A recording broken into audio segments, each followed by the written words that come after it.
Good morning kids. तो मैं आपको हिंदी ग्रामर का चैप्टर 1 भाषा, लिपि और व्याकरण पढ़ाऊंगी। क्या पढ़ाऊंगी?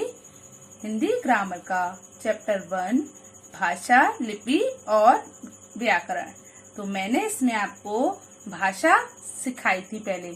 तो भाषा क्या होती है बताइए? अपने मन के भाव बोलकर, सुनकर, लिखकर, पढ़कर समझाना व समझना।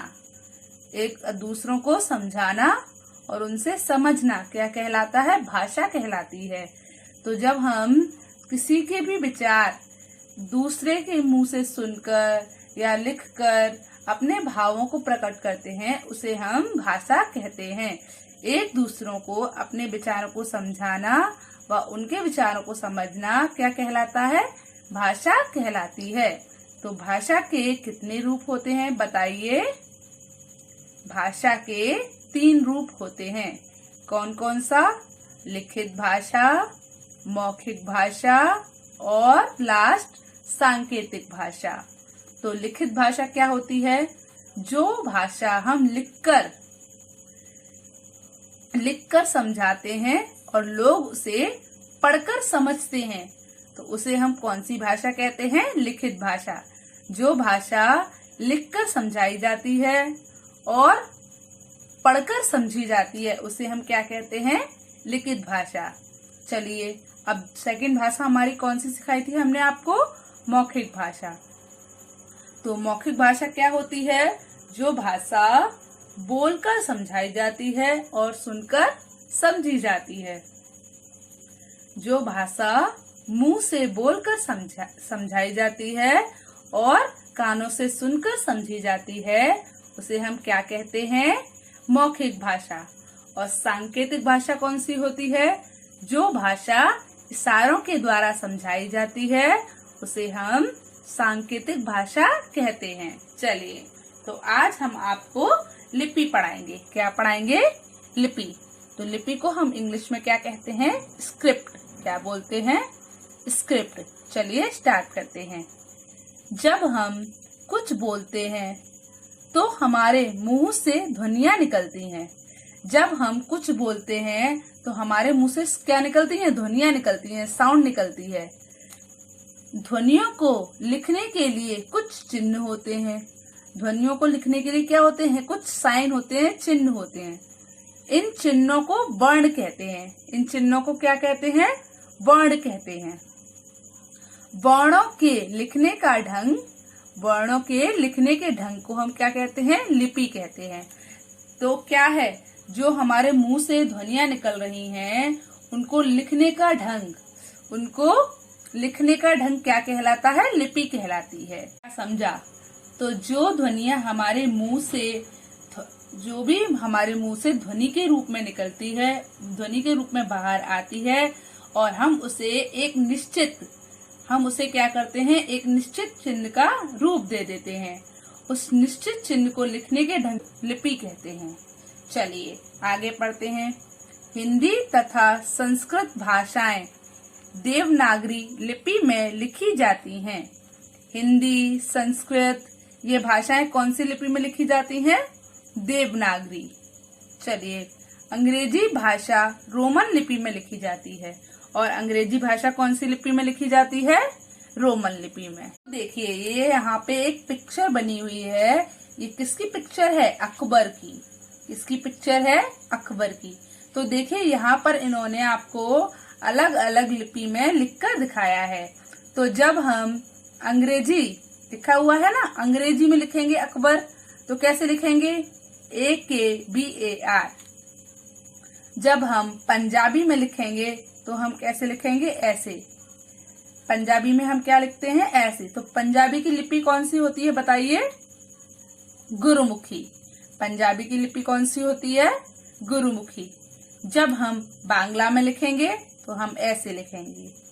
और जब हम हिंदी में लिखेंगे तो वो तो हमें आता है हिंदी में लिखना, अकबर, तो हम ऐसे लिखेंगे अकबर। तो जब हम तमिल में लिखेंगे तो हम ऐसे लिखेंगे। और उर्दू में लिखेंगे अकबर, तो हम इस तरीके से अकबर लिखेंगे। देखिए कैसे लिखा हुआ है। तो और उर्दू की लिपि क्या होती है बताइए? फारसी। उर्दू की लिपि क्या होती है? फारसी।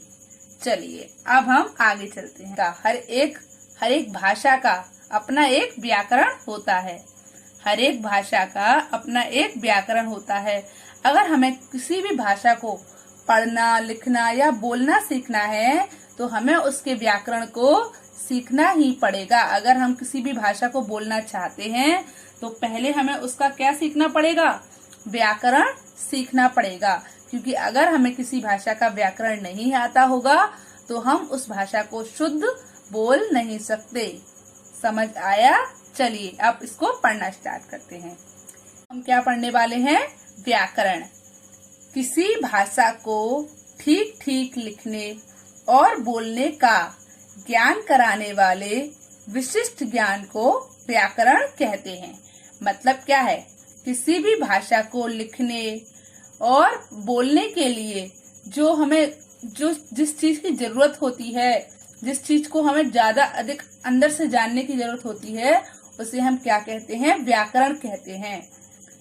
तो विशिष्ट ज्ञान मतलब विशेष ज्ञान को हम क्या कहते हैं? व्याकरण कहते हैं। अगर हमें किसी भी भाषा को लिखना है, बोलना है, पढ़ना है तो हमें उसके विशेष ज्ञान को प्राप्त करना होगा। मतलब व्याकरण को पढ़ना होगा, व्याकरण को समझना होगा। चलिए आगे चलते हैं। संसार की प्रत्येक भाषा का अपना व्याकरण होता है। मतलब दुनिया में जितनी भी भाषाएं हैं सबका अपना एक अलग अलग व्याकरण होता है। मतलब सभी भाषाओं का अपना एक व्याकरण होता है। जैसे आपने देखा है इंग्लिश में क्या होता है? इंग्लिश ग्रामर को भी हम व्याकरण बोलते हैं ना। तो इंग्लिश में इंग्लिश की ग्रामर होती है, हिंदी में हिंदी की ग्रामर होती है। तो अलग अलग भाषा में अलग अलग व्याकरण है। चलिए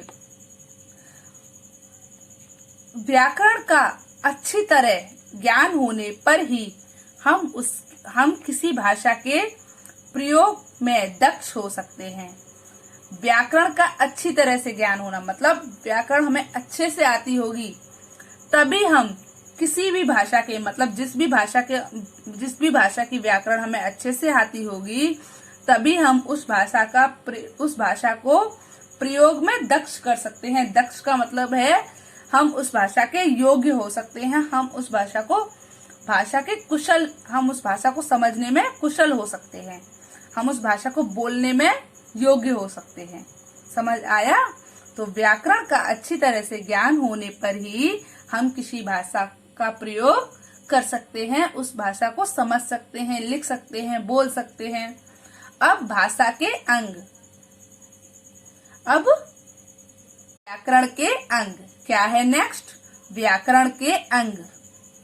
व्याकरण के निम्नलिखित 4 अंग होते हैं। व्याकरण के निम्नलिखित कितने अंग होते हैं?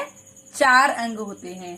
तो फर्स्ट होता है वर्ण विचार, सेकंड होता है शब्द विचार, थर्ड होता है रूप विचार और लास्ट होता है वाक्य विचार। वर्ण विचार, आप देखिए इस शब्द से हमें पता चल रहा है क्या है वर्ण विचार। मतलब वर्णों को बनाना, वर्णों का आकार देना, वर्णों का उच्चारण करना, उसको हम क्या कहते हैं? वर्ण विचार। सेकंड देखिए, सेकंड से भी पता चल रहा है शब्द विचार। इसमें क्या होता है? शब्दों को बनाना, शब्द कैसे लिखते हैं, मतलब 2 या 2 से अधिक वर्णों को मिलाकर हम शब्द लिखते हैं। तो इसमें शब्दों के बारे में विचार किया जाता है। थर्ड है रूप विचार, मतलब किसी भी शब्द को रूप देना, किसी भी शब्द को रूप देना रूप विचार में आता है। और लास्ट है वाक्य विचार। अब हमारे पास वर्ण थे, वर्ण से हमने शब्द बनाए, शब्द को हमने एक रूप दिया। अब वो रूप हम किस में दे सकते हैं? वाक्य में। तो लास्ट है हमारा वाक्य विचार। चलिए अब इसको हम पढ़ना स्टार्ट करते हैं।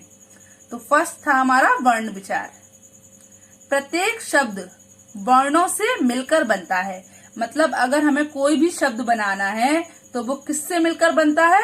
वर्णों से मिलकर बनता है। ठीक है, चलिए वर्ण को हम क्या बोलते हैं? अक्षर। अक्षर से मिलकर बनता है।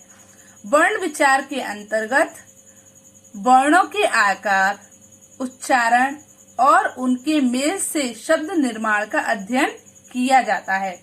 वर्ण विचार के अंदर मतलब अंतर्गत का मतलब होता है उसके अंदर वर्णों को आकार मतलब वर्णों के आकार पर ध्यान दिया जाता है कि आ का आकार कैसा है, का आकार कैसा है, इस तरीके से, और उनके उच्चारण पर, और उन्हें हम क्या बोलते हैं।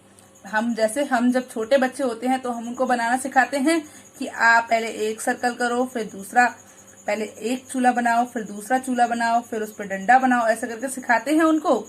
तो आ का आकार सिखाते हैं उन्हें। फिर हम उनको बताते हैं कि इसका उच्चारण क्या करते हैं, इसको बोलते क्या है, आ, ऐसे करके बताते हैं। तो आकार बनाना सिखाया पहले, फिर हमने उनको उच्चारण करना सिखाया, और उनके मेल से शब्द निर्माण का अध्ययन किया जाता है। और जब हम दो वर्णों को मिलाते हैं तो जब उनका मेल होता है तो किसका निर्माण होता है, शब्द का निर्माण। तो उसको सीखते हैं हम। चलिए अब हम आगे चलते हैं शब्द विचार पर। प्रत्येक भाषा का शब्द भंडार कई तत्वों से बनता है। मतलब किसी भी भाषा में शब्द भंडार कई चीजों को मिलाकर बनता है, कई वास्तविकताओं के साथ बनता है। चलिए, शब्द विचार के अंतर्गत शब्दों का बनाना, विकास, आगमन और अर्थ का अध्ययन किया जाता है।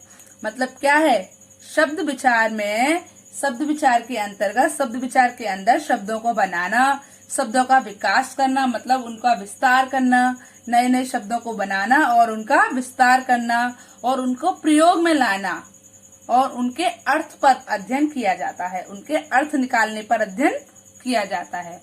तो नेक्स्ट है हमारा रूप विचार। क्या है, रूप विचार। वाक्य में प्रयुक्त शब्द को रूप या पद कहते हैं। मतलब किसी भी वाक्य में अगर कोई शब्द प्रयोग हो रहा है तो उसे हम रूप या पद कहते हैं। जब शब्द को वाक्य में प्रयुक्त किया जाता है, मतलब जब किसी भी शब्द को वाक्य में प्रयोग किया जाता है तो बहुधा उसके रूप में परिवर्तन आ जाता है। तो क्या होता है, तो अक्सर उसके रूप में परिवर्तन आ जाता है। जैसे मैं आपको बताती हूँ, राजा आम खाता है। तो अब राजा, अभी तक राजा एक शब्द था, अब राजा एक पद बन गया। कैसे कि अब राजा संज्ञा है, अब राजा सब्जेक्ट भी है, क्योंकि कौन खा रहा है, राजा खा रहा है, तो अब राजा कर्ता भी हो गया। तो उसके पहले वो एक शब्द था, अब उसके रूप में परिवर्तन आने लग गए, अब उसकी पद भी चेंज होने लग गई। तो अब पहले वो संज्ञा बन गया, फिर वो कर्ता भी बन गया। तो इस तरीके से क्या होता है, रूप विचार में उस शब्द के रूप में परिवर्तन आना स्टार्ट हो जाते हैं। चलिए, रूप विचार के अंतर्गत शब्दों के रूप परिवर्तन, उनकी रचना और उनके भेद तथा उनके कार्यों का अध्ययन किया जाता है। तो क्या होता है, उनके निर्माण पर मतलब उनके शब्दों को समझने पर, उनको तैयार करने पर, उनके भेद पता करने पर और उनके काम पर अध्ययन किया जाता है। चलिए, तो लास्ट है हमारा वाक्य विचार। वाक्य विचार के अंतर्गत वाक्य के भेद, उसके गठन और पदों के पारस्परिक संबंध का अध्ययन किया जाता है। वाक्य विचार में हम वाक्यों के भेद, उनका गठन करने का, उनको बनाने का तरीका और उनके पदों के बीच के संबंध का अध्ययन करते हैं। क्या करते हैं, उनके पदों के बीच के संबंध का अध्ययन करते हैं।